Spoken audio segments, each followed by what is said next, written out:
Que le Seigneur Jésus-Christ vous bénisse tous. C'est votre frère Stéphane Kambouy Coleman. Donc nous sommes là, beaucoup se demandent, on ne va plus le frère Coleman. Frère Coleman est parti où? Je suis toujours là, votre précieux frère qui aime beaucoup publier des publications sur Facebook pour aider les enfants de Dieu, ceux qui sont dans les ténèbres, ceux qui sont dans des systèmes qui sont dénominationnels, de revenir dans la parole de Dieu, parce que notre fondement, ce n'est que la parole. Et on n'a pas un autre fondement. La parole, c'est le Seigneur Jésus-Christ. Jésus-Christ n'est pas une imagination comme les autres les prennent. Je voulais dire quelque chose sur le baptême du Saint-Esprit. Ce n'est pas que si tu fais de longues prières, tu fais comme des choses par toi-même, que tu vas recevoir le baptême du Saint-Esprit. Celui qui reçoit le Saint-Esprit, c'est celui qui est poussé à bout. Et la personne qui est poussée à bout, c'est celui qui obéit à la parole. Toi, tu n'obéis pas à la parole, tu ne crois pas à la promesse. Comment est-ce que tu vas recevoir le Saint-Esprit? Parce que pour que le Saint-Esprit vienne en toi, tu dois croire premièrement la promesse. Abraham avait crié à la promesse que Dieu lui avait donnée. Et cela lui fit imputer à justice quand il a crié à Dieu. Et Dieu ne s'était pas arrêté seulement quand Abraham a crié, non. Et Dieu avait donné à Abraham les signes de la circoncision qui montraient que Dieu a accepté sa foi. Aujourd'hui, la circoncision, ce n'est plus une circoncision charnelle, c'est une circoncision du cœur. Dieu est en train de circoncire ses enfants, en train d'ôter tout ce qui est de la mondanité dans le cœur de ses enfants. C'est pour cela qu'il faut un retour à la Pentecôte aujourd'hui. Nous avons vu beaucoup de systèmes qui se sont introduits dans des églises. Des systèmes qui n'étaient pas ces jours-là de la Pentecôte. La Pentecôte, c'est une expérience personnelle de toi avec Dieu. Là-bas à la Pentecôte, ils avaient vécu l'expérience. Ils avaient expérimenté le Dieu Tout-Puissant, le Dieu d'Abraham. C'est pour cela, leur vie témoignait que le Seigneur Jésus-Christ.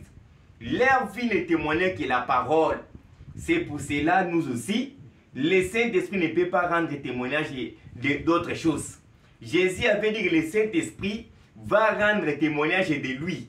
Et lui, Jésus, est la parole. C'est pour cela, nous devons nous préparer à très bientôt son enlèvement. Le départ n'est plus loin. Il faut que chacun puisse se réveiller. Il faut que nous soyons dans la prière. Là-bas, à la Pentecôte, ils étaient tous, ils persévéraient dans la prière. Mais aujourd'hui, les gens ne persévèrent plus dans la prière. Les gens sont dans des imagiques, dans des séries novelas. Et surtout, autre chose qui fait qu'aujourd'hui les sœurs sont devenus matérialistes, c'est parce qu'ils n'ont pas reçu les baptêmes du Saint-Esprit. Branham dit, les sensations, c'est hors le corps mystique du Seigneur Jésus-Christ.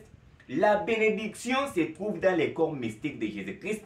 Si tu veux mener une vie digne de l'évangile, tu dois être dans le corps mystique du Seigneur Jésus-Christ.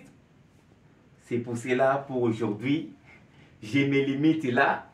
Que le Seigneur vous bénisse. À la prochaine occasion, nous allons encore venir avec d'autres exhortations, d'autres prédications.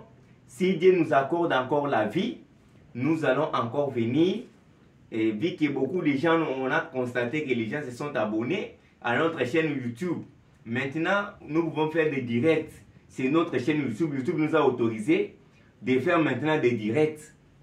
Nous avons besoin de votre soutien pour que cette œuvre puisse aller de l'avant.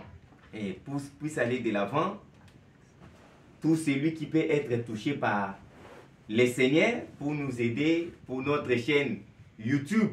Nous voulons que notre chaîne puisse vraiment être une chaîne comme les autres pour répandre uniquement les messages. Uniquement les messages. Parce que les messages, c'est la parole. Beaucoup de gens, quand on dit les messages, pensent comme si nous sommes en train d'adorer les frères Branham. Non. Frère Branham, c'est celui qui a amené la lumière pour ces temps ici. c'est celui qui a mené la parole. L'accomplissement des promesses qui s'est fait aujourd'hui. C'est pour cela que nous devons tenir bon, nous accrocher à la parole, pas aux choses du monde, pas aux dogmes. Soyons comme les chrétiens de Béret. Les chrétiens de Béret disaient aux prédicateurs de ce temps-là, si tu viens nous parler ce que Paul n'a pas dit, nous n'allons pas te croire. C'est pour cela qu'on avait chanté les chrétiens de Béret. Que Dieu vous bénisse.